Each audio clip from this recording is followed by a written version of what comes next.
పాత్రికేయ మిత్రులందరికీ ముందుగా మా నమస్కారాలు తెలియజేస్తున్నాము.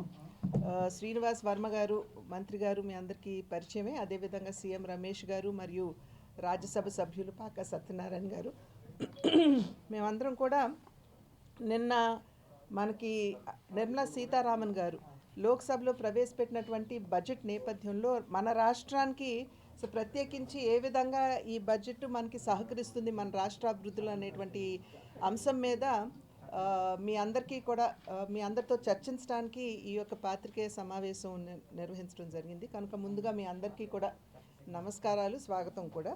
మీరు చూసినట్లయితే సాధారణంగా నిన్న ఆదివారం, కానీ ఆనవాయితీగా బడ్జెట్ని ఫిబ్రవరి 1వ తారీఖున ప్రవేశపెట్టడం అనేది ఆనవాయితీగా వస్తున్నటువంటి విషయం కాబట్టి నిన్న ఆదివారం అయినా నిన్న పార్లమెంట్ నిర్వహించుకుని బడ్జెట్ని ప్రవేశపెట్టడం జరిగింది. నిర్మలా సీతారామన్ గారిని ప్రత్యేకించి అభినందించాలి. ఎందుకంటే 9వసారి వారు బడ్జెట్ని ప్రవేశపెడుతున్నటువంటి సందర్భంలో ఎటువంటి అంతరాయం లేకుండా 9 సార్లు బడ్జెట్ని ప్రవేశపెట్టినటువంటి ఘనత నిర్మలా సీతారామన్ గారికి దక్కుతుంది. కనుక మా అందరి తరఫున కూడా వారికి మేము అభినందనలు కూడా మేము తెలియజేస్తున్నాము. అదేవిధంగా వారు బడ్జెట్ ప్రవేశపెడుతున్నటువంటి సందర్భంలో వారు ఖచ్చితంగా మొట్టమొదటిగా చెప్పినటువంటి అంశం ఏమిటంటే, కర్తవ్య భవన్లోకి ఆర్థిక శాఖ మారిన తర్వాత ఇది మొట్టమొదటి బడ్జెట్ కర్తవ్య భవన్ నుండి వారు ప్రవేశపెట్టినటువంటి మొట్టమొదటి బడ్జెట్ అని చెప్పి వారు తెలియజేస్తూ ఆ కర్తవ్య స్ఫూర్తిని కొనసాగించే విధంగా 3 కర్తవ్యాల మీద మేము దృష్టి కేంద్రీకరించామని చెప్పి వారు సుస్పష్టంగా చెప్పడం జరిగింది. మొదటిది ఏమిటంటే, మన ఆర్థిక అభివృద్ధి, దేశ ఆర్థిక అభివృద్ధి ఏదైతే ఉందో అది సుస్థిరంగా ముందుకు కొనసాగించవలసినటువంటి బాధ్యత ఉన్నటువంటి సందర్భంలో మన దేశంలో ఉన్నటువంటి మానవ వనరులు ఏవైతే ఉన్నాయో వారిలో పోటీతత్వాన్ని, అదేవిధంగా మన దేశ ఉత్పాదకతను కూడా పెంచాలి అనేటువంటి అంశానికి మొదటి ప్రాధాన్యత వారు ఇవ్వటం జరిగింది. రెండవ అంశంగా వారు చెప్పినటువంటి విషయం, దేశంలో ఉన్నటువంటి ప్రజల యొక్క ఆకాంక్షల మేరకు ప్రతి ఒక్క వర్గానికి సంక్షేమం, నిజమైన సంక్షేమం మరియు అభివృద్ధి అందించే దిశగా ఈ యొక్క బడ్జెట్ ఉంటుంది అని చెప్పి వారు తెలియజేసినటువంటి విషయం. అదేవిధంగా మూడవ అంశంగా వారు చెప్పింది ఏమిటంటే, ఏదైతే శాస్త్ర సాంకేతిక రంగంలో కొత్త ఆవిష్కరణలు వస్తున్నాయో వాటిని సమర్థించుకుంటూ వాటికి అన్ని విధాలా సహకరిస్తూ సుపరిపాలనని దేశంలో మాత్రమే కాదు రాష్ట్రాల్లో కూడా అందించే విధంగా కటింగ్ ఎడ్జ్ టెక్నాలజీ, నేను ఇందాక అన్నట్లుగా అటువంటి శాస్త్ర సాంకేతిక నైపుణ్యానికి వారి ప్రాధాన్యతని ఇవ్వటం జరిగింది. ఏఐ టెక్నాలజీస్ లాంటి అంశాల మీద కూడా వారు దృష్టి కేంద్రీకరించడం జరిగింది. దీంతో పాటుగా వారు నొక్కి వక్కాణించినటువంటి విషయం ఏంటంటే, మన దేశంలోకి పెట్టుబడులు రావాలి అంటే కంటిన్యూటీ అనేది ఖచ్చితంగా ఉండవలసినటువంటి అవసరం ఉంది. సాధారణంగా ఒక ప్రభుత్వం ఉన్నప్పుడు కొన్ని ప్రోగ్రామ్స్ లేకపోతే డిసిషన్స్ నిర్ణయాలు తీసుకోవడం జరుగుతుంది. కానీ ఆ ప్రభుత్వం పోయి ఇంకొక ప్రభుత్వం రాగానే అంతకుముందు ప్రభుత్వం చేసినటువంటి నిర్ణయాలకి తిలోదకాలు ఇచ్చేస్తూ మళ్ళీ కొత్తగా ఏదో నిర్ణయాలని తెర మీదకి తీసుకురావడం జరుగుతుంది. కనుక అట్లా కాకుండా కంటిన్యూటీ, అంతరాయం లేనటువంటి ఒక నిర్ణయాలు చేసేటువంటి సామర్థ్యం ప్రభుత్వాలకి ఉన్నప్పుడు ఖచ్చితంగా పెట్టుబడులు వచ్చేటువంటి అవకాశం ఉంటుందని చెప్పి వారు తెలియజేశారు. ఈ దిశగా వారు దృష్టి కేంద్రీకరిస్తూ నరేంద్ర మోడీ గారు పోయిన సంవత్సరం స్వాతంత్ర దినోత్సవం నాడు ఆగస్టులో వారు మొట్టమొదటి ఏదైతే సంస్కరణ తీసుకొచ్చారో ఆ సంస్కరణ యొక్క సాంప్రదాయాన్ని కొనసాగిస్తూ నేటి వరకు కూడా 350 సంస్కరణలు ఇవాళ వివిధ రంగాలు, ట్యాక్స్లు కావచ్చు, జిఎస్టీ చూసాము, అదేవిధంగా మధ్యతరగతి వారికి ఇచ్చినటువంటి రెవెన్యూ 12 లక్షల మేరకు ఆదాయం ఉన్నటువంటి వారికి ఆ ట్యాక్స్ ఊరట్ల ఏదైతే ఉందో అవి చూసాము. ఈ రకమైనటువంటి సంస్కరణ దగ్గర దగ్గర 350 ఈ సంవత్సర కాలంలో కూడా తీసుకురావడం జరిగింది అనేది వారు గట్టిగా తెలియజేసినటువంటి అంశాలు. ఇవన్నీ కూడా నరేంద్ర మోడీ గారు ఆది నుండి కూడా ఏ విషయం అయితే వారు తెలియజేస్తున్నారు, 2047వ సంవత్సరానికల్లా మనం వికసిత్ భారత్ అంటే అభివృద్ధి చెందిన భారతదేశంగా మనం పరిణితి చెందాలి అంటే కొన్ని విషయాలు మనం చేయాలి అనేటువంటి విషయాన్ని ఏదైతే నరేంద్ర మోడీ గారు ఆది నుండి చెప్తున్నారో ఆ వికసిత్ భారత్ లక్ష్యాన్ని చేరుకునే దిశగా ఈనాడు బడ్జెట్ ఉన్నది అనేటువంటి విషయాన్ని మనం అందరం కూడా గుర్తించవలసినటువంటి అవసరం. ఇంతకుముందు యూపీఏ అధికారంలో ఉన్నటువంటి సందర్భంలో భారతదేశాన్ని ఫ్రెజైల్ 5 అంటే సున్నితమైనటువంటి ఆర్థిక వ్యవస్థల్లో ఒకటిగా భారతదేశాన్ని నిలిపినటువంటి ఘనత వారికే దక్కుతుంది. కానీ మోడీ గారు ఇవాళ ప్రధాని అయిన తర్వాత మన దేశాన్ని 4వ అతిపెద్ద ఆర్థిక శక్తిగా మలచడం మాత్రమే కాకుండా దగ్గర 25 కోట్ల మందిని ప్రజల్ని మల్టీ డైమెన్షనల్ పేదరికం అని ఏదైతే అంటామో దాని నుండి వెలికి తీసినటువంటి ఘనత ఇవాళ ఎన్డీఏ ప్రభుత్వానికే దక్కుతుందని చెప్పి మనం గమనించాలి. ఇవాళ మన స్థూల జాతీయోత్పత్తి ఏదైతే ఉందో ఇది ఈ సంవత్సర కాలానికి గాను 6.8 నుండి 7.2% వరకు కూడా ఎదుగుదల ఉంటుంది అని ఇది మన ఆర్థిక శాస్త్రవేత్తలు చెప్పినటువంటి మాట కాదు, ఐఎంఎఫ్ చెప్పినటువంటి మాట. ఇంటర్నేషనల్ మానిటరీ ఫండ్ అని ఏదైతే అంటామో వారు చెప్పినటువంటి అంశం. అదేవిధంగా మన స్థూల జాతీయోత్పత్తికి మనకున్నటువంటి అప్పు భారాన్ని కనుక మనం చూసుకున్నట్లయితే ఇంతకుముందు 56.1%గా ఉండేది పోయిన సంవత్సరం. దాన్ని ఇప్పుడు మనం 55.6%కి మనం తగ్గించుకోగలిగాం. అదేవిధంగా ఫిస్కల్ డెఫిసిట్ అంటే ఆదాయానికి మన ఖర్చులకి మధ్య వ్యత్యాసం ఏదైతే ఉంటుందో దాన్ని కూడా తగ్గించుకుని ఇవాళ 4.4%కి వచ్చాము. అయితే రాబోయే కాలంలో దీన్ని మరింత తగ్గించుకోవాలి అనేటువంటి ఆలోచన, ఇది మన అందరికీ తెలుసు 3-3.5% ఉండేది కదా అనేటువంటి ప్రశ్న మన అందరి మనసులో రావచ్చు. కానీ కరోనా కాలంలో ఆ యొక్క వెసులుబాటు ఏదైతే ఉందో పెంచినటువంటి నేపథ్యంలో ఈ ఫిస్కల్ డెఫిసిట్ అనేది పెరగడం జరిగింది. కనుక ఇవాళ 4.4%, ఇంతకుముందు 4.5% ఉండేది, ఇప్పుడు 4.4%కి వచ్చింది. దీని యొక్క ఇంపార్టెన్స్ ఏమిటంటే, ప్రాధాన్యత ఏమిటంటే, ఎప్పుడైతే మనం అప్పులు తగ్గించుకుంటామో, ఎప్పుడైతే మన స్థూల జాతీయోత్పత్తి పెరుగుతుందో మనం మరింత సమర్థవంతంగా ప్రజలకి సంక్షేమం అందిస్తూ మన దేశ సామాజిక ఆర్థిక ప్రగతికి ఈ యొక్క వెసులుబాటుని మనం వినియోగించుకునేటువంటి అవకాశం ఉంటుంది. కనుక ఆ రకంగా ఈ యొక్క బడ్జెట్లో వచ్చినటువంటి వివిధ అంశాలు. అయితే ప్రతిపక్ష నాయకులు కావచ్చు, అదేవిధంగా ఆంధ్ర రాష్ట్రంలో కొంతమంది వైఎస్ఆర్సీపీ నాయకులు కావచ్చు, అసలు ఈ బడ్జెట్ మూలంగా ఆంధ్ర రాష్ట్రానికి ఏమొచ్చింది అనేటువంటి ప్రశ్న వారు లేవనెత్తుతున్నారు. మరి వారు సరిగ్గా ఈ బడ్జెట్ని చూసారో లేదో నాకైతే అర్థం కాదు. కానీ ఒక్కసారి వారికి మేము చేసేటువంటి అభ్యర్థన, ఈ యొక్క బడ్జెట్లో ఉన్నటువంటి ప్రతి ఒక్క అంశాన్ని కూడా మీరు జాగ్రత్తగా కూలంకుషంగా మీరు దాన్ని అర్థం చేసుకోవాలి అని చెప్పి వారికి చేస్తున్నటువంటి అభ్యర్థన.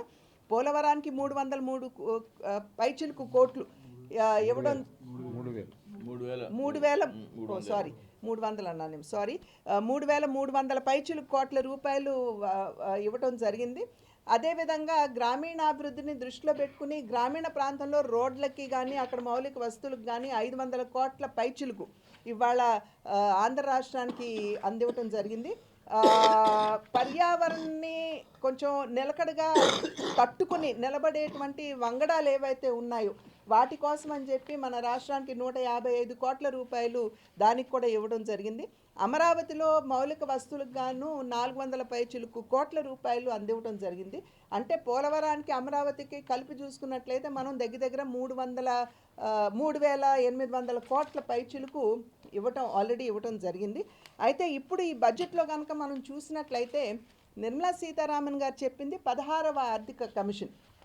వారు ఏదైతే 15వ ఆర్థిక కమిషన్ ఇచ్చినటువంటి రికమెండేషన్ ఏదైతే ఉందో 41% ఏదైతే ట్యాక్స్ ఆదాయం కేంద్రానికి వస్తుందో దానిలో 41% రాష్ట్రాలకి వెళ్ళాలి అనేటువంటి నిర్ణయం ఏదైతే ఉందో దాన్ని కొనసాగిస్తున్నాము అని చెప్పి తెలియజేస్తూ 64,362 కోట్ల రూపాయలు ఇవాళ మన రాష్ట్రానికి వచ్చేటువంటి అవకాశం ఖచ్చితంగా ఉంది. దీని మాధ్యమంగా మనం మౌలిక వస్తువులు, రోడ్లు కావచ్చు, డ్రైన్లు కావచ్చు, ఇళ్ళు కావచ్చు, ఇవన్నీ కూడా నిర్మాణం చేసుకునేటువంటి అవకాశం మన రాష్ట్రానికి ఉంది.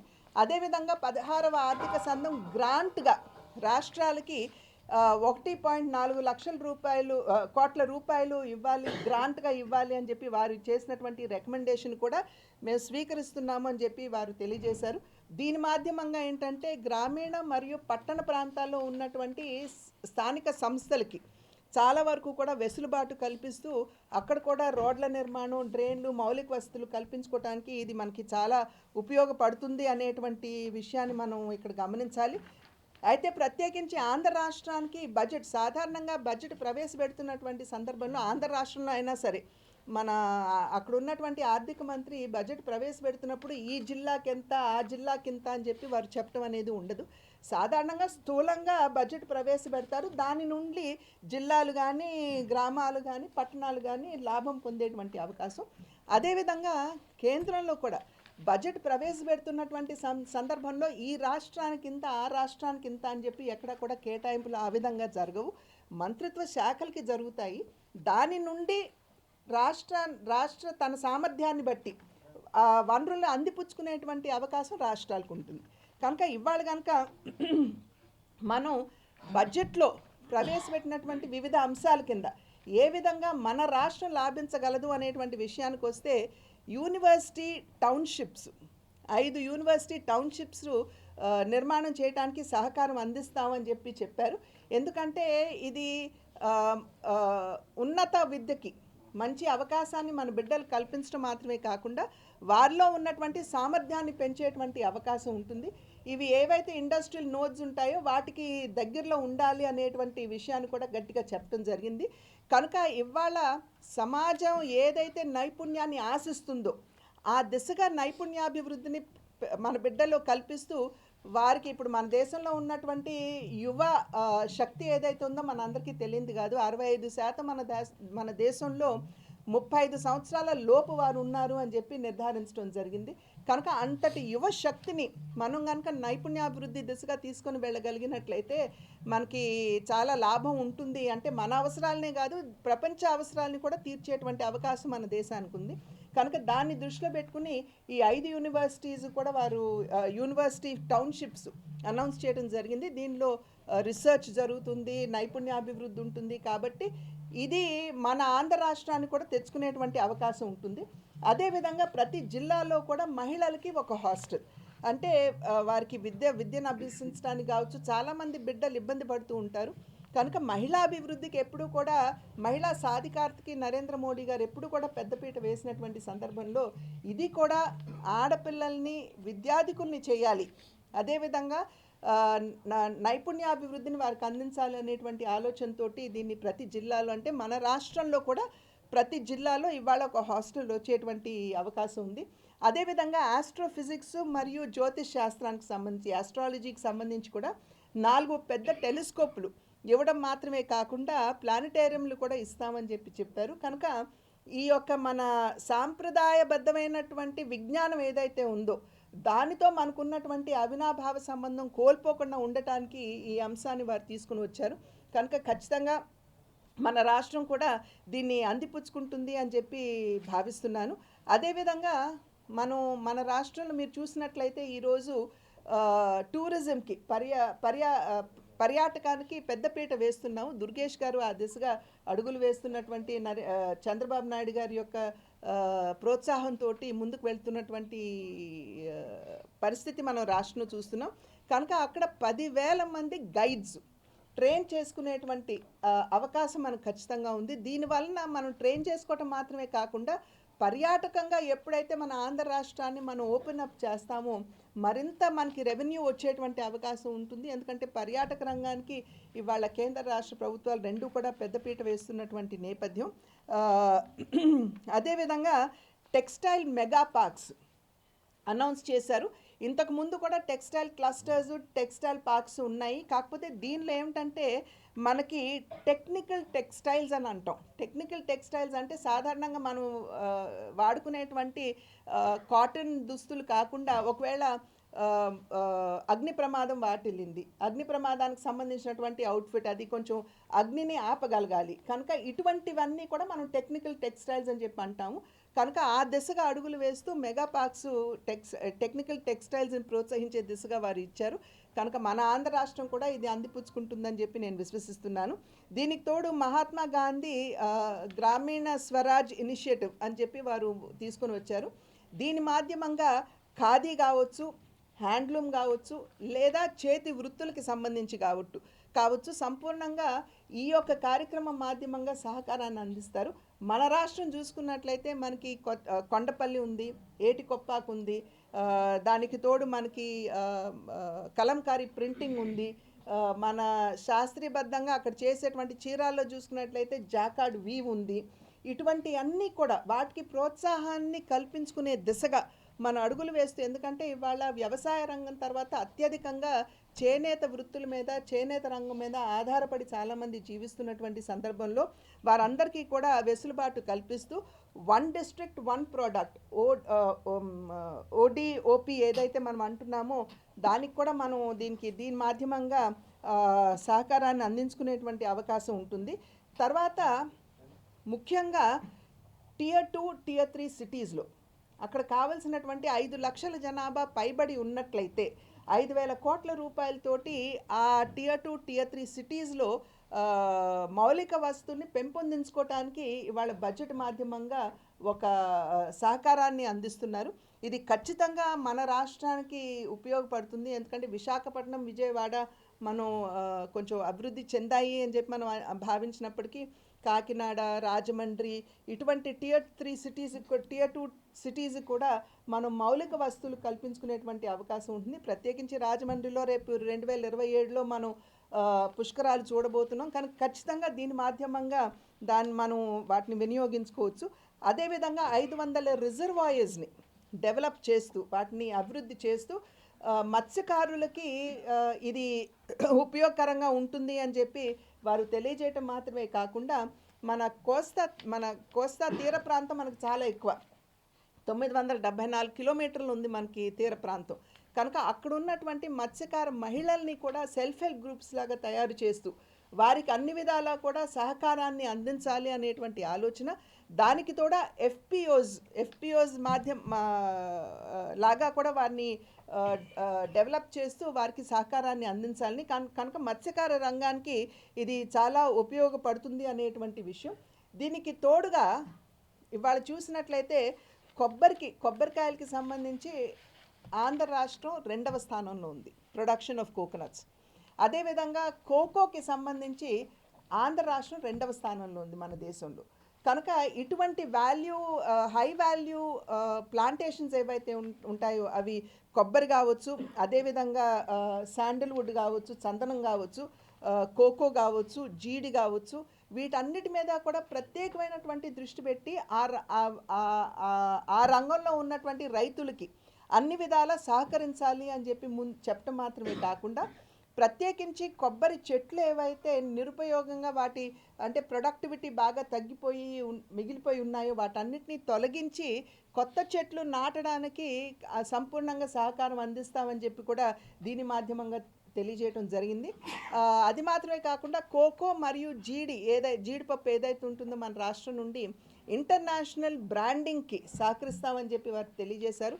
మనందరికీ తెలుసు అరకు కాఫీ ఇవాళ చూసినట్లయితే చిన్నగా అరకులో ప్రారంభమైనటువంటి కాఫీ ఇవాళ విశ్వవ్యాప్తంగా కూడా ప్రఖ్యాతిగాంచింది. కనుక అదే దిశగా మనం క్యాష్యూనట్, కోకోను కనుక మనం చేసుకోగలిగినట్లయితే ఖచ్చితంగా అది కూడా మనకు ఉపయోగపడుతుంది. ఎందుకంటే ఈ రెండు కూడా మనకి కోనసీమ, రాజమండ్రి, బాపట్ల ఇటువైపు అంతా కూడా కొబ్బరి చెట్లు ఉంటాయి.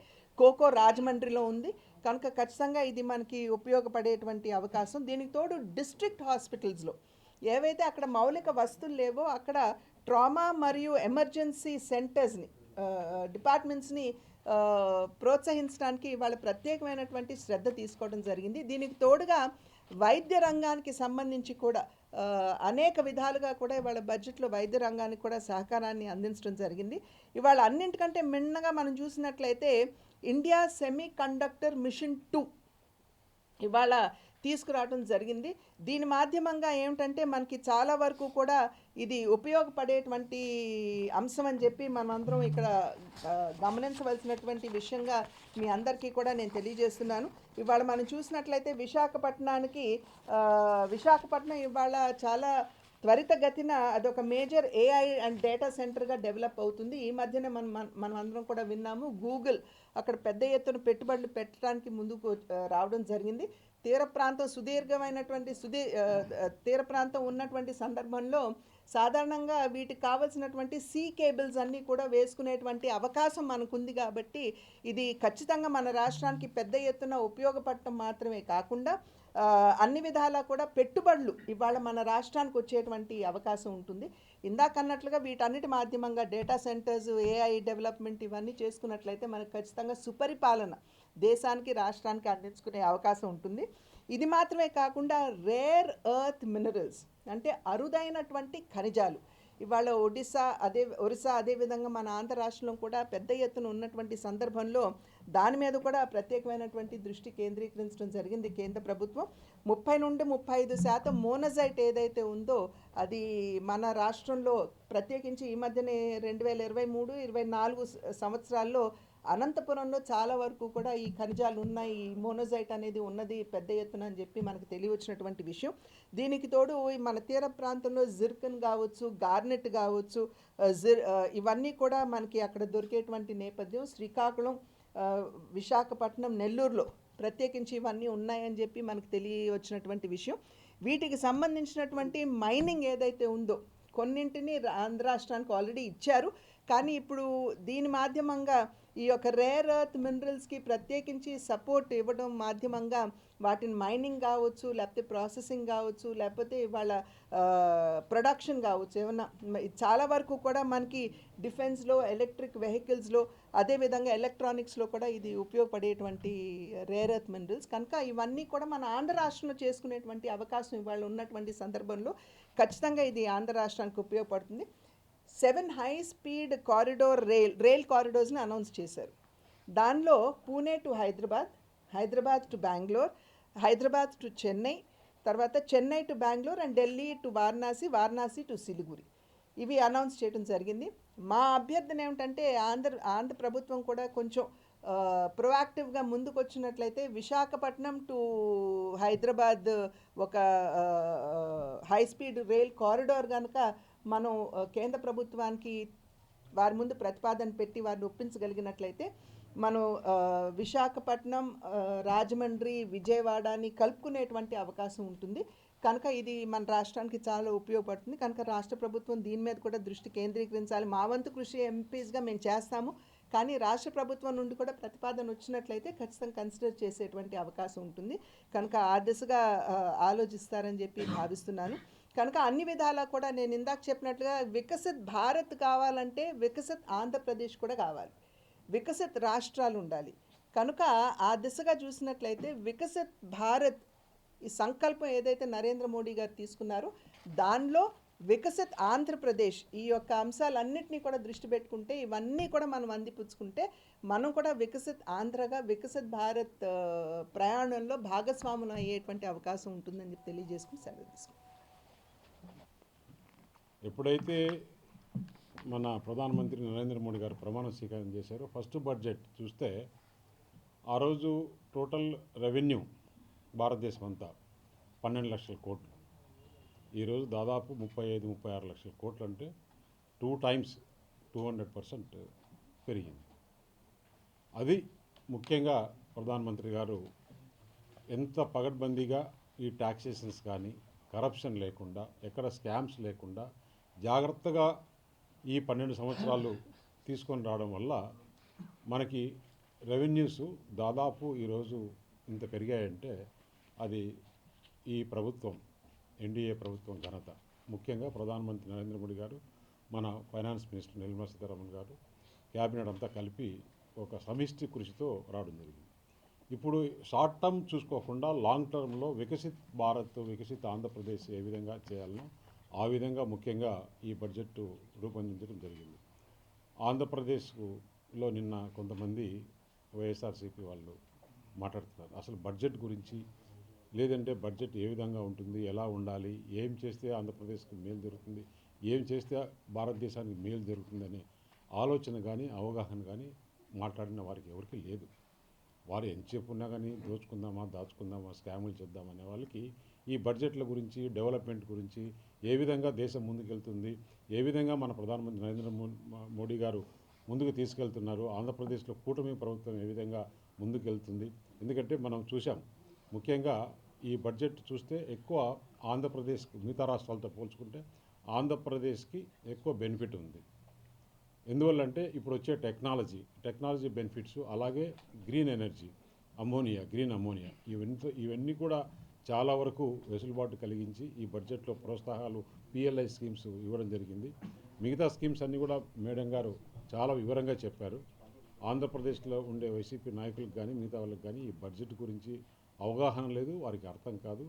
కాకపోతే ఒకసారి డీటెయిల్గా కూడా ఒకసారి మళ్ళీ బడ్జెట్ చదువుకొని ప్రెస్ మీట్ పెట్టాలని తెలియజేస్తాం. ఇంకా సార్ కూడా మాట్లాడారు.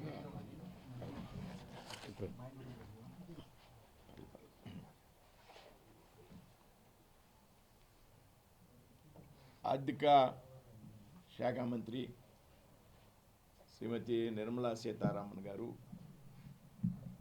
నిన్న ప్రవేశపెట్టినటువంటి బడ్జెట్ ఏదైతే ఉన్నదో, ఈ బడ్జెట్ ఏదైతే 2047 నాటికి వికసిత్ భారత్ లక్ష్యాన్ని చేరుకోవడానికి మరింత బలాన్ని ఇచ్చే విధంగా ఉందనేటువంటి విషయం అర్థమవుతూ ఉంది. వరుసగా 9వసారి నిర్మలా సీతారామన్ గారు మొట్టమొదటిసారిగా కర్తవ్య పథ నుండి సమర్పించినటువంటి బడ్జెట్ అది. ఈ బడ్జెట్లో పెద్ద ఎత్తున వాగ్దానాలు ఇవ్వకుండా, ప్రజలను ఆకర్షించడానికి ప్రాముఖ్యతనివ్వకుండా, దేశంలో పెద్ద ఎత్తున మౌలిక సదుపాయాల కల్పనకు, అదేవిధంగా ఉపాధి కల్పనకు ప్రాధాన్యతనిస్తూ ప్రవేశపెట్టారనేటువంటి విషయం చాలా స్పష్టంగా కనపడుతూ ఉంది. ఒక సుస్థిరమైనటువంటి ప్రగతి కోసం ఈ బడ్జెట్ ప్రవేశపెట్టారనేటువంటి విషయం కూడా మనకు అర్థమవుతోంది. ఏదైతే జీడిపిలో ఉన్నటువంటి ఆర్థిక లోటు ఉన్నదో అది 4.4% నుంచి 4.3% తగ్గించడం ద్వారా, అదేవిధంగా మౌలిక సదుపాయాల ఏర్పాటు కోసం, కల్పన కోసం గతంలో 11.2 లక్షల కోట్లు కేటాయిస్తే ఈసారి అదే మౌలిక సదుపాయాల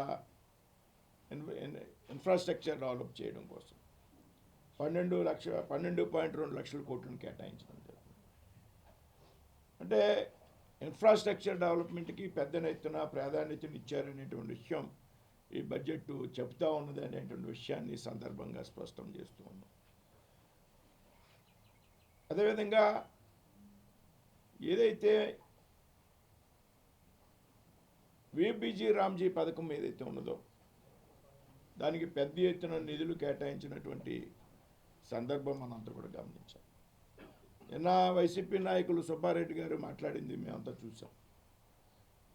కేవలం విబిజి ఎన్ఆర్ఈజిఎస్ కేవలం 30,000 కోట్లు మాత్రమే కేటాయించారనేటువంటి విషయం, గ్రామీణ ప్రాంతాల అభివృద్ధికి ప్రాధాన్యతనివ్వలేదనేటువంటి విషయం ఆయన మాట్లాడడం జరిగింది. ఇది వాస్తవం కాదు అనేటువంటి విషయాన్ని సందర్భంగా మేము చెప్పదలుచుకున్నాం. ఏదైతే ఆయన చెప్పినటువంటి 30,000 కోట్ల రూపాయలు ఉన్నదో, ఇప్పుడు అమలవుతున్నటువంటి ఎన్ఆర్ఈజిఎస్ ఏదైతే ఉన్నదో దానికి మాత్రమే కేటాయించడం జరిగింది. ఏదైతే పెండింగ్ పనులు కానీ ఇది కానీ, అంటే ఏప్రిల్ 1 నుంచి విబిజి రామ్జీ పథకం అమల్లోకి రాబోతా ఉంది. ఏప్రిల్ 1 నుంచి విబిజి రామ్జీ పథకానికి 90,000 రూపాయలు కేటాయించారు. కాబట్టి వాస్తవాల్ని పరిశీలించకుండా మాట్లాడినట్టుగా స్పష్టమవుతూ ఉంది. అదేవిధంగా దేశంలో అనేక విషయాల్లో ఇందాక మేడం గారు అన్ని విషయాలు చెప్పారు. ముఖ్యంగా ఆంధ్రప్రదేశ్కి సంబంధించి ఏదైతే స్పీడ్ రైలు కారిడార్లు ఉన్నాయో అందులో 3 కారిడార్లు 3 ట్రైన్స్ ఆంధ్రప్రదేశ్ మీదుగా ప్రయాణించబోతూ ఉన్నాయి. అది చిత్తూరు కానీ, కర్నూలు కానీ, విజయవాడ కానీ, నెల్లూరు లాంటి నగరాల మీదుగా. అదేవిధంగా విశాఖపట్నాన్ని ఒక ఎకనమిక్ రీజియన్గా ప్రకటించడం జరిగింది. 7 ప్రాంతాలను ప్రకటిస్తే దేశంలో అందులో విశాఖపట్నానికి స్థానం కల్పించడం జరిగింది. ప్రతి ఏటా 1000 కోట్ల రూపాయలు, అలాగే 5 సంవత్సరాలు 5,000 కోట్ల రూపాయలు విశాఖపట్నానికి ఖర్చు పెట్టబోతూ ఉన్నారనేటువంటి విషయాన్ని కూడా ఇక్కడ గమనించాలి. అదేవిధంగా ముఖ్యంగా హెవీ ఇండస్ట్రీస్కి సంబంధించి ఏదైతే rare earth and permanent magnets తయారీ, ఇవాళ భారతదేశంలో ప్రతి ఒక్క మ్యాగ్నెట్స్ని ముఖ్యంగా పూర్తిగా చైనా నుండి దిగుమతి చేసుకునేటువంటి పరిస్థితి ఉంది. ఏదైతే ఈ మ్యాగ్నెట్స్ ఉన్నాయో ఇవి ఎలక్ట్రానిక్స్లో కానీ, డిఫెన్స్లో కానీ, ఏరోస్పేస్లో కానీ, ఈవీ వెహికల్స్లో కానీ అన్నిటిలో కూడా పెద్ద ఎత్తున ప్రాధాన్యత ఉన్నటువంటి మ్యాగ్నెట్స్. సముద్ర తీర ప్రాంతంలో ఉన్నటువంటి రేర్ ఎర్త్ మినరల్స్ ఏవైతే ఉన్నాయో వాటి ద్వారా ఈ పర్మనెంట్ మ్యాగ్నెట్స్ తయారవుతాయి. వాటిని పెద్ద ఎత్తున భారతదేశంలో ప్రోత్సహించాలి. ఏదైతే ఇందాక చెప్పినటువంటి ఈవీ రంగంలో కానీ, డిఫెన్స్ రంగంలో కానీ, ఏరోస్పేస్లో కానీ, ఎలక్ట్రానిక్స్లో కానీ ప్రముఖమైనటువంటి పాత్ర పోషించేటువంటి పర్మనెంట్ మ్యాగ్నెట్స్ని భారతదేశంలోనే తయారు చేయాలనేటువంటి విధంగా 6,000 మెట్రిక్ టన్స్ పర్ యానం భారతదేశంలో తయారయ్యే విధంగా గత నవంబర్లో జరిగినటువంటి కేబినెట్ సమావేశంలో ప్రధానమంత్రి నరేంద్ర మోడీ గారు 7,250 కోట్లు కేటాయించడం. ఇవాళ ఒక రేర్ ఎర్త్ మ్యాగ్నెట్స్ కారిడార్ని ప్రకటించారు. కేరళ, తమిళనాడు, ఒరిస్సా, ముఖ్యంగా ఆంధ్రప్రదేశ్ని కేంద్రంగా చేసుకుని ఇది రాబోయేటువంటి రోజుల్లో భారతదేశంలో ముఖ్యంగా ఏదైతే నేను మంత్రిగా ఉన్నటువంటి భారీ పరిశ్రమల శాఖకు సంబంధించి పెద్ద ఎత్తున పెనుమార్పులు తీసుకొచ్చేటటువంటి అవకాశం ఉందనేటువంటి విషయాన్ని సందర్భంగా స్పష్టం చేస్తాను. అదేవిధంగా బడ్జెట్లో కార్బన్ క్యాప్చర్కి సంబంధించి ఏదైతే కార్బన్స్ ఉంటాయో అవి విడుదలయ్యేటువంటి క్రమంలో వాటిని క్యాప్చర్ చేసి యూటిలైజేషన్ చేసుకోవడం ద్వారా దాదాపు దానికి 20,000 కోట్ల రూపాయలని క్యాబినెట్లో బడ్జెట్లో కేటాయించడం జరిగింది. ఏదైతే 20,000 కోట్లు ఉందో ముఖ్యంగా ఏదైతే స్టీల్ పరిశ్రమల నుండి వెలువడేటువంటి కార్బన్స్ ఏతున్నాయో వాటిని క్యాప్చర్ చేసి అది ఒక సముద్ర గర్భంలో కానీ ఇంకొకడో కానీ ఇచ్చేసే విధంగా ఒక గ్రీన్ స్టీల్ టెక్నాలజీ ఈ దేశంలో అభివృద్ధి చెందే విధంగా 20,000 కోట్ల రూపాయల ద్వారా స్టీల్ పరిశ్రమలో కూడా పెద్ద ఎత్తున మార్పులు వస్తాయనేటువంటి విషయాన్ని ఈ సందర్భంగా తెలియజేస్తూ ఉన్నాను. అదేవిధంగా అనేక విషయాల్లో ఏదైతే రాష్ట్రానికి సంబంధించి పోలవరం ప్రాజెక్టుకి సంబంధించి పెద్ద ఎత్తున నిధులు కేటాయించినటువంటి సందర్భం, అదేవిధంగా ఇందాక చెప్పారు, ఇందాక మేడం గారు ఏదైతే కొబ్బరి పరిశ్రమకు సంబంధించి కానీ లేకపోతే ఇతర రాష్ట్రంలో కోనసీమకి సంబంధించి కొబ్బరి రైతుల ఎగుమతుల కోసం ఏదైతే విశాఖపట్నంలో పెద్ద ఎత్తున లాజిస్టిక్స్ను కూడా ఏర్పాటు చేయాలనేటువంటి విషయం కూడా బడ్జెట్లో ప్రస్తావించడం జరిగింది. అదేవిధంగా ఎకో టూరిజం పేరుతో పెద్ద ఎత్తున అరకు లోయలో టూరిజాన్ని ప్రోత్సహించే విధంగా చర్యలు తీసుకోవడం జరిగింది. గ్రామీణ ప్రాంతాలకి పెద్ద ఎత్తున రోడ్లు వేసేటువంటి క్రమంలో నిధులు కేటాయించడం జరిగింది ఆంధ్రప్రదేశ్ రాష్ట్రానికి. ఆంధ్రప్రదేశ్ రాష్ట్రానికి పెద్ద ఎత్తున ప్రాముఖ్యతనిస్తూ ఏర్పాటు చేసినటువంటి ఈ బడ్జెట్ రాబోయేటువంటి రోజుల్లో భారతదేశ అభివృద్ధితో పాటు ఆంధ్రప్రదేశ్ అభివృద్ధిలో కూడా కీలకమైనటువంటి పాత్ర పోషిస్తుందనేటువంటి విషయాన్ని ఈ సందర్భంగా చెప్తూ ఉన్నాను. ఒకసారి అయిపోయినాక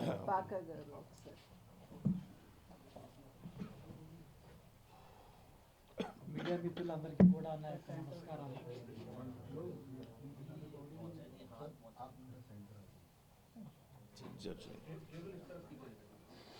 జరిగింది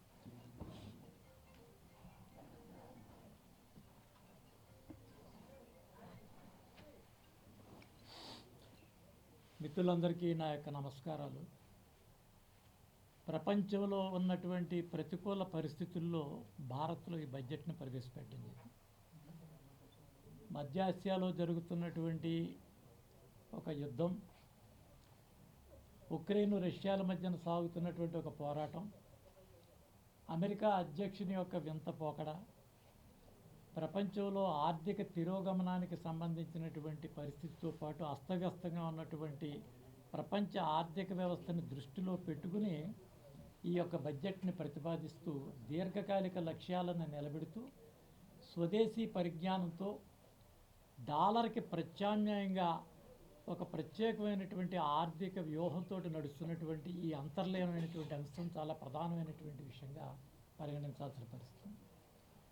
ఈరోజు డాలర్ ఆధారంగా రూపాయిని చూసేటటువంటి పరిస్థితి నుంచి, రూపాయి స్వయం శక్తితో ఎదిగేటటువంటి స్థితి నుంచి దిగుమతులను గణనీయంగా తగ్గిస్తూ make in India, skill India ద్వారా స్వదేశీ పరిజ్ఞానంతో మన యొక్క సాంకేతిక పరిజ్ఞానంతో నిలబెట్టేటటువంటి ఒక వరుస క్రమంలో జరుగుతున్నటువంటి ఒక సమర్థుడైన నాయకుని యొక్క నేతృత్వంలో దశాబ్దం తర్వాత జరిగేటటువంటి ఒక అత్యద్భుతమైనటువంటి రూపకల్పనే ఈ బడ్జెట్కి ప్రధానమైనటువంటి అంశంగా దీన్ని పరిగణించాల్సిన పరిస్థితి. ఇందాక మిత్రులు చెప్పినట్టు తాత్కాలిక ప్రయోజనాలు కాకుండా దీర్ఘకాలిక భారతదేశ వ్యవస్థను నిలబెట్టి 11వ స్థానం నుంచి 4వ స్థానానికి ఈరోజు ఎగబాకి రాబోయేటటువంటి రోజులు ఇంకా అత్యుత్తమ స్థాయి వెళ్ళేటటువంటి పరిస్థితి మనం గమనించినప్పుడు ఈ యొక్క స్థితిగతులన్నీ కూడా వరుసగా ఆవిడ 9వసారి నిర్మలా సీతారామన్ గారు ప్రవేశపెట్టడం ద్వారా ఆవిడకు ఉన్నటువంటి ఒకే ప్రభుత్వం కొనసాగటం వల్ల, ఒకే వ్యక్తి ఆర్థిక సంస్కరణలు తీసుకురావడం వల్ల గడిచిన 10 సంవత్సరాల కాలంలో జరిగినటువంటి మార్పును బట్టి, అంటే 2014-15 సందర్భంలో మధ్యంతరపు బడ్జెట్ ప్రవేశపెట్టినట్టు ఇందాక రమేష్ గారు చెప్పినప్పుడు అది కేవలం సుమారు 14,30,000 కోట్లు ఉంటే, కేవలం 10 సంవత్సరాల కాలంలో స్వాతంత్రం వచ్చినప్పటి నుంచి ఆ 7 దశాబ్దాల పాటు 14 లక్షలు ఉంటే కేవలం 10 సంవత్సరాల్లో 54 సుమారు వాళ్ళ 53 లక్షల కోట్లకి ఈ బడ్జెట్ రావడం వచ్చిందంటే ఈ డబ్బు నరేంద్ర మోడీ గారు సృష్టించింది కాదు. వ్యక్తుల దగ్గర, అనేక మంది అవినీతి అక్రమార్కుల దగ్గర ఉన్నటువంటి ఈ డబ్బుని వ్యవస్థలోకి తీసుకొచ్చినటువంటి ఒక పరిపాలనా దక్షుడి యొక్క అతని దక్షతకి ప్రాధాన్యత అనేటటువంటి విషయాన్ని గమనించాల్సిన పరిస్థితి.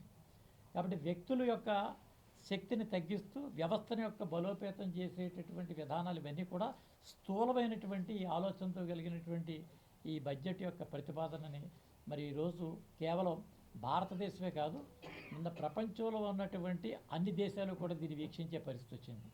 ఇటీవల కాలంలో ఐరోపా యూనియన్లో జరిగినటువంటి మార్పులు చూసిన తర్వాత వారు ఏ రకంగా అయితే 2వ ప్రపంచ యుద్ధం మధ్యలో తమ యొక్క రక్షణ బాధ్యతను అమెరికా వదిలిపెట్టి స్వదేశీ పరిజ్ఞానాన్ని వదులుకోవటం వల్ల ఇవాళ వారి అస్తిత్వానికే భగ్నం కలిగినటువంటి పరిస్థితిని గమనించి అటువంటి స్థితి ఎట్టి పరిస్థితుల్లోనూ ఏ దేశానికి రాకూడదనే ఉద్దేశంతో ఒక దశాబ్ద కాలం క్రితమే మనం ఈ మేక్ ఇన్ ఇండియా పాలసీ అనేది నరేంద్ర మోడీ గారి నేతృత్వంలో తీసుకున్నటువంటి ఈ నిర్ణయం ద్వారా ఈరోజు ఈ యొక్క శక్తి ఏదైతే ఉన్నదో అది పెంచుకుని వెళ్ళేటటువంటి పరిస్థితి ఉంది. ఇప్పటికే మనకు జరుగుతున్నటువంటి లావాదేవీలన్నీ కూడా మన రూపాయి ఆధారంగానే, మన కరెన్సీ ఆధారంగానే ఇవన్నీ కూడా జరుగుతున్న కారణంలో మనమంతా కూడా ఈ ఆర్థిక వ్యవస్థ వెళ్ళేటటువంటి పరిస్థితి ఉంది. ఇది అంతా కూడా స్థూలంగా ఈ బడ్జెట్ ఆధారంగా భారత్ తన యొక్క ఆలోచన విధానం 247 వికసిత్ భారత్కి సంబంధించినటువంటి విషయాన్ని స్పష్టం చేస్తాం. రాష్ట్రానికి సంబంధించిన విషయాలు గౌరవశ్రీ పురంధరేశ్వరి గారు మంత్రివర్యులు శాఖకు సంబంధించిన విషయాలు ఇవన్నీ కూడా చెప్పడం జరిగింది. ఇవాళ ఆ రేర్ ఎర్త్ మినరల్స్ ఏదైతే ఉన్నదో దాని ఆధారంగా జరుగుతున్నటువంటి ప్రపంచంలో ఉన్నటువంటి డిస్టర్బెన్సెస్ అన్నిటికీ కూడా మూలం రేర్ ఎర్త్ మినరల్స్. ఈ రేర్ ఎర్త్ మినరల్స్ ఎక్కడైతే ఉన్నాయో వాటి మీద కబళించేటటువంటి పరిస్థితి ఉంది. దాన్ని రక్షించుకుంటూ దాని శక్తిని పెంచడం పరిస్థితి. రేర్ ఎర్త్ మినరల్స్ వల్ల వచ్చేటటువంటిది కాలుష్యాన్ని నియంత్రించడానికి, కార్బన్స్ని క్లోజ్ చేయడానికి పర్యావరణ పరిరక్షణ, ఎన్వైరన్మెంటల్ బ్యాలెన్సెస్, ఎకలాజికల్ సస్టైనబిలిటీ, దానికి తోడు పొల్యూషన్ ఎరాడికేషను. అన్నిటికంటే ముఖ్యమైనటువంటి విషయం నిన్న నిర్మలా సీతారామన్ గారి బడ్జెట్ ప్రవేశపెట్టినప్పుడు ఆవిడ చెప్పిన మొట్టమొదటి మాట ఏంటంటే ఫస్ట్ ప్రయారిటీ ఈజ్ హెల్త్కి సంబంధించిన విషయాన్ని మొట్టమొదట ఆవిడ చూపించింది. అంటే ప్రపంచంలో 1/3 వంతు దాదాపుగా జనాభా ఉన్నటువంటి దేశంలో ముందు ప్రాణాలకు సంబంధించినటువంటి విషయం తీసుకోవాల్సిన విషయం ఉంది. దాని పరిగణలో తీసుకుని స్థూలంగా చేయడం జరిగింది. రాష్ట్రాలకు దఖలుపడేటటువంటి విషయాలు ఆయా రాష్ట్రాల్లో వండుకున్నటువంటి భౌగోళిక అక్కడ ఉన్నటువంటి స్థితిగతులు బట్టి కేంద్రంలో ఏర్పాటు చేసిన దానికి సరైనటువంటి రీతిలో వాళ్ళు వెళ్ళగలిగితే ఖచ్చితంగా దానికి వచ్చే పరిస్థితి ఉంది. మనకి ఇందాక మేడం గారు వీళ్ళంతా చెప్పినట్టు అరకు, ఉత్తరాంధ్ర, మన ఆంధ్రప్రదేశ్ రాష్ట్రం 4 భాగాలుగా ఉంది. ఒకటి సీ కోస్ట్, రెండోది డెల్టా, మూడోది రివర్ కోస్ట్, పైన ఉన్నది అప్లాండ్. అప్లాండ్లో ఉన్నటువంటి రేర్ మినరల్స్ కానీ, మధ్యలో ఉన్నటువంటి వాటర్ వేస్ కానీ, లేదా దాని చివరి ఉన్నటువంటి సీవేస్ కానీ, ఈ సీవేస్ ఆధారంగా ఈ ప్రాంతాన్ని ఎదరికి తీసుకొచ్చేటటువంటి ప్రయత్నంలో రాష్ట్ర ముఖ్యమంత్రి వర్యులు చంద్రబాబు నాయుడు గారి నేతృత్వంలో వారు సంబంధిత శాఖలకు సరైనటువంటి ప్రతిపాదనలు వారు ప్రపోజ్ చేయడం ద్వారా, టూరిజంను పెంచడం ద్వారా, ఈ యొక్క బడ్జెట్ ద్వారా ఇటు రాష్ట్రానికి అటు దేశానికి లబ్ధి చేకూరుతుందని చెప్పి మీడియా మిత్రుల ద్వారా ఈ సమాజానికి తెలియజేస్తాను. నమస్కారం. ఒక విషయం అంటే అపార్ట్ ఫ్రమ్ బడ్జెట్ అయిపోయింది కదా, ఆంధ్రప్రదేశ్లో పరిణామాల గురించి ఒక నిమిషం చెప్పేస్తాను. మళ్ళా గత 3 రోజులుగా ఆంధ్రప్రదేశ్లో మనం చూస్తున్నాం అంబటి రాంబాబు, జోగి రమేష్ ఏ విధంగా చేస్తున్నారు. రాంబాబు మాట్లాడిన విషయాలు కానీ, జోగి రమేష్ మాట్లాడిన విషయాలు కానీ తీవ్రంగా ఖండిస్తున్నాం. ఎందుకు చేస్తున్నారు వాళ్ళు? ఆంధ్రప్రదేశ్ ప్రభుత్వం, ఈ కూటమి ప్రభుత్వం అన్ని విధాలుగా ముందుకు వెళ్తుంది. ఇండస్ట్రియల్గా, లా అండ్ ఆర్డర్లో కానీ, అలాగే వెల్ఫేర్ స్కీమ్స్, మంత్లీ కరెక్ట్గా పెన్షన్స్, శాలరీస్ ఇవన్నీ ఆంధ్రప్రదేశ్ అభివృద్ధిలో పోతుంది. కేంద్ర ప్రభుత్వం, ప్రధానమంత్రి నరేంద్ర మోడీ సపోర్ట్ చేస్తున్నారు అనే ఉద్దేశంతో ఈ ఆంధ్రప్రదేశ్లో చూస్తే చంద్రబాబు నాయుడు ఏమో కన్స్ట్రక్టివ్ మోడ్, జగన్మోహన్ రెడ్డి ఏమో డిస్ట్రక్టివ్ మోడ్. వాళ్ళు డిస్టర్బ్ చేసి ఏదో ఒక విధంగా ఆంధ్రప్రదేశ్లో వాతావరణాన్ని పాడు చేయాలనే ఉద్దేశంతో వాళ్ళు చేసే పని. ఏదో స్పర్ ఆఫ్ మూమెంట్లోనే మాట్లాడాను, నోరు జారింది అనేది కాదు, కావాలనే మాట్లాడుతున్నారు. నేను దయచేసి ఒకటే చెప్తున్నా కూటమి నాయకులకి అందరికీ కూడా, తెలుగుదేశం వారికి, కార్యకర్తలకి, నాయకులకి, వాళ్ళు వేసిన ట్రాప్ ఇది. ఆ ట్రాప్లో పడద్దు. వారికి మనకి ఏంటి తేడా? వారు గత 5 సంవత్సరాలలో రాష్ట్రంలో నోటుకొచ్చినట్లు మాట్లాడి ఎక్కడ చూసినా కూడా అల్లర్లు సృష్టించితేనే ప్రజలు వాళ్ళని శిక్షించారు. అది రివర్స్ ఇప్పుడు చేయాలనే ప్రయత్నంలో వైఎస్ఆర్ కాంగ్రెస్ పార్టీ చేస్తుంది. ఆ ట్రాప్లో ఎవరు పడద్దు. ప్రజలు వాళ్ళని శిక్షిస్తారు.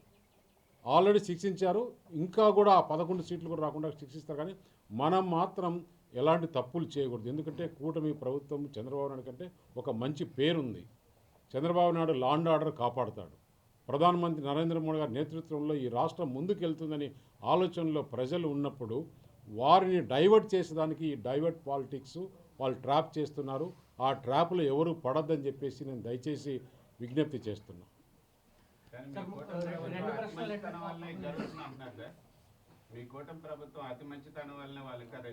ప్రజలు శిక్షించాలి ఎప్పుడు కూడా. చెప్పండి సార్. నిన్న నిర్మలా సీతారామన్ గారి స్పీచ్లో మల్టీ డైమెన్షనల్ పావర్టీ నుంచి ఇప్పుడు 25 కోట్ల మంది బయటపడ్డారు అని చెప్తున్నారు. దానికి ఉన్న బేసిస్ ఏంటి? దాని మీద ఏమన్నా స్టడీస్ జరిగినాయా? 25 కోట్ల మంది బయటపడ్డారు అన్న ఆ ఫిగర్ ఎట్లా కంక్లూడ్ చేశారు? ఒకటి. రెండోది, ముఖ్యంగా ఈ 25 కోట్ల మందిలో ఆంధ్రప్రదేశ్ నుంచి, తెలుగు రాష్ట్రాల నుంచి ఎంతమంది ప్రజలు ఈ మల్టీ డైమెన్షనల్ పావర్టీ నుంచి బయటపడ్డారు? దాని మీద ఏమైనా వివరాలు ఇవ్వగలుగుతారా? ఒకటి మొదటి ప్రశ్న. రెండవది, కంటైనర్ మ్యానుఫ్యాక్చరింగ్ గురించి మాట్లాడారు. దాని మీద 10,000 కోట్లు రాబోయే కాలంలో పెట్టుబడులు పెడతారన్నారు. దీని గురించి టాటా స్టీల్ కానీ, జిందాల్ స్టీల్ కానీ ఆసక్తి కనబడుతున్నాయి అన్న ప్రస్తావన వచ్చింది. సో వైజాగ్ స్టీల్ ప్లాంట్ పాత్ర ఏమైనా ఉండబోతుందా? ఒకవేళ ఉంటే ఏ రకంగా ఉండబోవచ్చు? ఒకవేళ ఉండకపోతే ఎందుకు ఉండబోదు? దాని గురించి ఏమైనా మొదటి ప్రశ్నకి, టెండూల్కర్ కమిటీ భారత ప్రభుత్వం భారతదేశంలో ఉన్నటువంటి పవర్టీ అసెస్మెంట్కి సంబంధించి ఒక కమిటీని కాన్స్టిట్యూట్ చేయడం చేశారు. టెండూల్కర్ కమిటీ భారత ప్రభుత్వానికి ఇచ్చినటువంటి నివేదికలో పవర్టీస్ని 2 లైన్స్ తీసుకున్నారు. ఒకటి బీపీఎల్, బిలో పవర్టీ లేదు. ఒకటి కొంచెం సస్టైనబిలిటీకి సంబంధించి, అంటే పేదరికంలో మార్పు ఇటీవల కాలంలో సమాజంలో చాలా వరకు వచ్చింది. ఈ అప్లిఫ్ట్మెంట్ ఏదైతే ఉన్నదో దాని ఆధారంగా ఈ 25 కోట్ల మంది కూడా ఈ పేదరికం నుంచి, అంటే కడు పేదరికం నుంచి వారు పైకి రావడం జరిగింది. అంటే ఒక పూట ఆహారం లేనటువంటి పరిస్థితి నుంచి ఆ గ్రేడింగ్ ఆఫ్ పవర్టీస్ని 4-5 రకాలుగా ఆ కమిటీ స్టడీ చేయడం జరిగింది. ఈ అప్లిఫ్ట్మెంట్ ఏదైతే ఉన్నదో ఇది కేవలం ఇండియన్ గవర్నమెంట్ అసెస్ చేసి ఇచ్చినటువంటి ఈ కమిటీయే కాదు. ఇందాక వారి ప్రసంగంలో స్పష్టంగా చెప్పారు, ఇంటర్నేషనల్ మానిటరింగ్, వరల్డ్ బ్యాంక్ కూడా వాళ్ళ యొక్క స్టడీస్లో కూడా ఆ యొక్క రికార్డుని దాన్ని ధృవీకరించారు.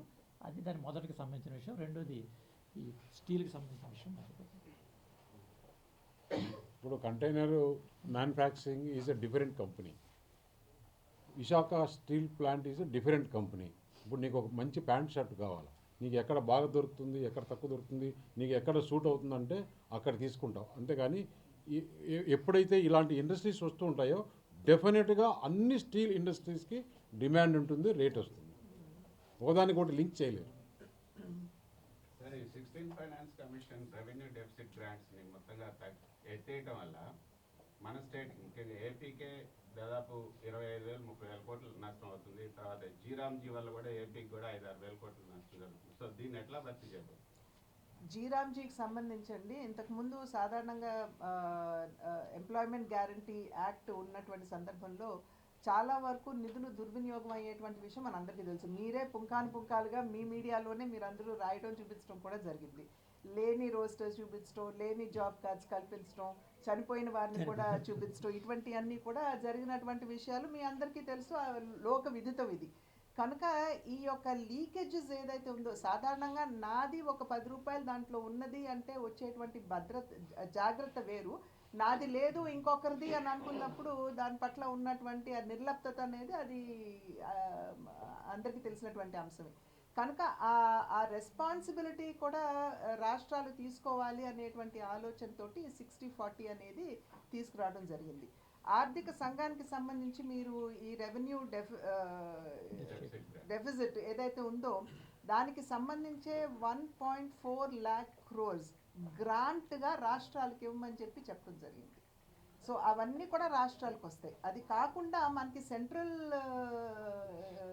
ఆదాయం ఏదైతే ఉంటుందో వేరు ట్యాక్సుల మాధ్యమంగా దాంట్లో 41% ఏదైతే డెవల్యూషన్ జరగాలో అది ఖచ్చితంగా చేస్తాము అని నిర్మలా సీతారామన్ గారు కొనసాగిస్తామని చెప్పారు. దాని మాధ్యమంగా ఆంధ్ర రాష్ట్రానికి 64,000 పైచిలకు కోట్ల రూపాయలు బెనిఫిట్ వచ్చేటువంటి అవకాశం ఉంది. కనుక ఖచ్చితంగా ఏంటంటే రాష్ట్రాలని అట్లా ఇబ్బంది పెట్టేటువంటి పరిస్థితి ఖచ్చితంగా ఉండదు. కానీ 60-40 వల్ల జీరామ్జీలో 60-40 వల్ల పనులు జరుగుతాయా? స్టేట్లు పనులు చేస్తాయి, స్టేట్ బాధ్యత తీసుకుంటుందని కదండి నేను ఇందాక అన్నట్లుగా నా రూపాయి కూడా దాంట్లో ఉన్నది అంటే దాంతో వచ్చేటువంటి జాగ్రత్త వేరు, అకౌంటబిలిటీ. కాబట్టి దాన్ని తీసుకురావడానికి 60-40. సీఎం రమేష్ గారు, రాష్ట్రంలో శాంతి భద్రతలు లేవు, రాష్ట్రపతి పాలన పెట్టాలి, జరుగుతున్న పరిణామాలను హోంమంత్రి అమిత్ షాకి వివరిస్తామని చెప్పి వైఎస్ఆర్సీపీ వాళ్ళు వివరించుకొని శాంతి భద్రతలు లేవనేది కేంద్ర ప్రభుత్వానికి తెలుసు, రాష్ట్ర ప్రజలకు తెలుసు. రాష్ట్రపతి అందులోనూ నిన్న అంబటి రాంబాబు గారు వాడినటువంటి భాష అండి సభ్య సమాజం దీన్ని స్వాగతించదు.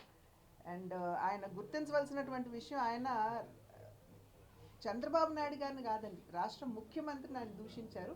అందులోనూ వారి తల్లిని దూషించడం జరిగింది. ఇది ఎవరు కూడా మహిళా లోకం కాదు కదా, సభ్య సమాజం ఖచ్చితంగా అది దీన్ని తెలిసి కావాలని చేసిన పని. అదే ఏదో స్పర్ ఆఫ్ మూమెంట్ అంటున్నాడు కానీ కాదు, కావాలని రాష్ట్రంలో అల్లర్లు సృష్టించాలనే ఉద్దేశంతో నా పని చేస్తాను. ఆర్గనైజ్డ్ అంటే శాంతి భద్రతలు కాదానికి వాళ్ళే కారణం అంటారా? 100%. ప్రోగేటివ్స్. లేదంటే ఒక పక్క ఇది జరుగుతుండగానే జోగి రమేష్ మాట్లాడుతున్నాడంటే Jaganmohan Reddy clear cut instruction, రాష్ట్రం ఏదో ఒక విధంగా అతలాకుతలం కావాలి. సార్, 2019 నుంచి సబ్కా సాత్ సబ్కా వికాస్ సబ్కా ప్రయాస్ అని ముందుకెళ్తుంది బీజేపీ. అయితే జనరల్ కేటగిరీ మీద బీజేపీకి ఎందుకు అంత కోపం? యూజీసీ తర్వాత దేశవ్యాప్తంగా జనరల్ కేటగిరీ అంతా కూడా బీజేపీకి వ్యతిరేకంగా నడుస్తుంది, మీరు ఎలా చూస్తారు? నో సారీ, మీకు అంతలా అనిపిస్తుందేమో నీకు? కాదు. యూజీసీలో వచ్చినటువంటి నిబంధన ఏదైతే ఉందో అది ఇవాళ నిన్న కాదండి. 2012కి ముందు కూడా ఇప్పుడు అక్కడ ఉన్నటువంటి ఎస్సీ ఎస్టీ విద్యార్థుల మీద జరుగుతున్నటువంటి దాడులు కావచ్చు, వారి పట్ల కనబరుస్తున్నటువంటి వివక్ష ఏదైతే ఉందో వాటన్నిటినీ కూడా దృష్టిలో పెట్టుకుని ఈ యూజీసీ నిబంధనలు రావటం జరిగింది. అయితే ఇప్పుడు అక్కడ కమిటీలో ఉన్నటువంటి వారు దీన్ని వద్దు అని అనగలరా? ఎస్సీ ఎస్టీ ఓబీసీస్కి వారి పట్ల జరుగుతున్నటువంటి అత్యాచారాన్ని కావచ్చు, లేకపోతే వివక్ష కావచ్చు, దాన్ని మీరు బుట్ట దాఖలు చేసేసి మీరు కమిటీ వేయొద్దు అని చెప్పగలరా? లేదు కదా, సబ్జెక్ట్ కూడా బడ్జెట్ లేదు కదా. But at the same time ఏంటంటే ఓబీసీస్ని మేము దాంట్లో కలుపుకోము, ఫార్వర్డ్ క్లాస్ని కలుపుకోము అని కూడా ఎక్కడా కూడా నిబంధన లేదు కదా, అది మీరు గుర్తించాలి. ఓకే, మళ్ళీ మాకు పార్లమెంట్. నమస్కారం. Thank you. హాలిడే రోజు బడ్జెట్ పోతే హాలిడే బడ్జెట్ అయిపోయింది అంటున్నారు సార్, ఏం లేదంటున్నారు. ఇప్పుడు ఇదంతా చెప్పి మా కంఠశోషణ అంటారా? ఇన్ని చెప్పాం కదా, మా కంఠశోషణ మీరు చెప్పాలి మరి ఆ సమాధానం. మామూలుగా ఒక రోజు దిగుతాం అనుకుంటున్నాను. రాత్రి లేట్ అవర్స్లో ఫోన్ చేసి మేడం గారు